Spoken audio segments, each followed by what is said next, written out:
ஓம் சக்தி. ஆன்மீகம் பற்றியே அறியாத பாமர மக்களுக்கு ஆன்மீக உணர்வினை ஏற்படுத்திய அவதார நாயகர் அருள் திரு பங்காருஅடிகளார் அவர்கள் துவக்க நிலையில் செய்த நன்மை என்ன?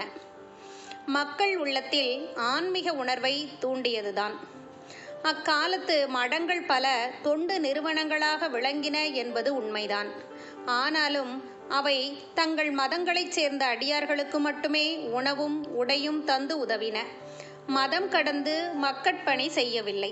அந்த கால அரசர்களும் செல்வந்தர்களும் நிறுவிய அன்ன சத்திரங்களும் தண்ணீர் பந்தல்களுமே ஜாதி சமயம் பாராமல் இயங்கிய தொண்டு நிறுவனங்கள்.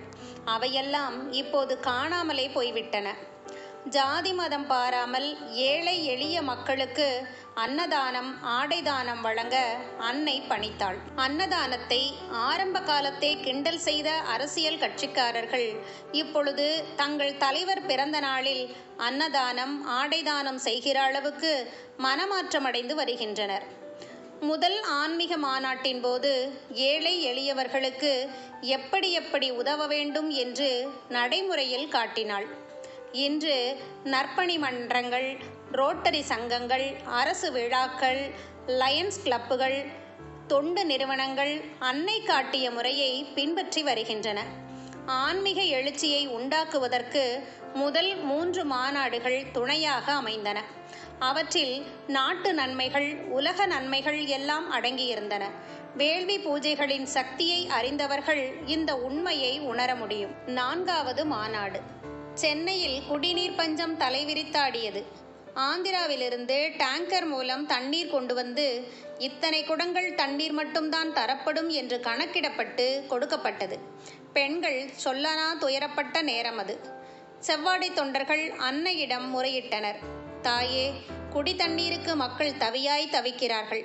நீதான் எங்கள் மேல் கருணை வைத்து மழை கொடுக்க வேண்டும் என்று வேண்டினார்கள். அன்னை ஆணையிட்டாள். அடிகளாரை அழைத்து கொண்டு போ. சிறப்பான முறையில் வரவேற்பு கொடு. ஆன்மீக மாநாடு ஒன்றை நடத்து. அதில் மகளிரை கொண்டு வேள்வி நடத்து. மழை கொடுக்கிறேன் என்றாள். 1983ஆம் ஆண்டு மே மாதம் 13, 14, 15 தேதிகளில் சென்னை தேனாம்பேட்டை காமராஜர் திடலில் ஆன்மீக மாநாடு நடத்தப்பட்டது. இந்த மாநாட்டின் போது நடத்தப்படும் வேள்வி பூஜைக்கு பிறகு மழை பெய்யும் என்று சென்னை நகரம் முழுவதும் செவ்வாடை தொண்டர்கள் பிரச்சாரம் செய்தனர். தொண்டர்கள் பிரச்சாரத்தை கேட்ட பத்திரிகை அலுவலகங்கள் சில சென்னை வானிலை நிலையத்தை தொடர்பு கொண்டு வேள்வி நடத்த இருக்கும் அந்த குறிப்பிட்ட நாளில் மழை வருவதற்கான சாத்தியக்கூறுகள் உண்டா என விசாரித்திருக்கின்றார்கள்.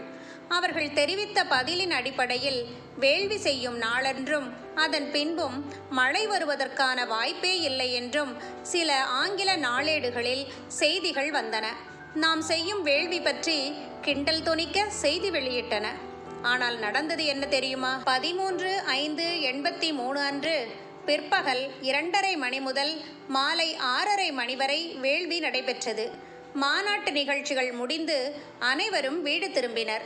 14/5/83 அன்று விடியற்காலை 3 மணியளவில் மழை கொட்டோ கொட்டென்று கொட்டியது.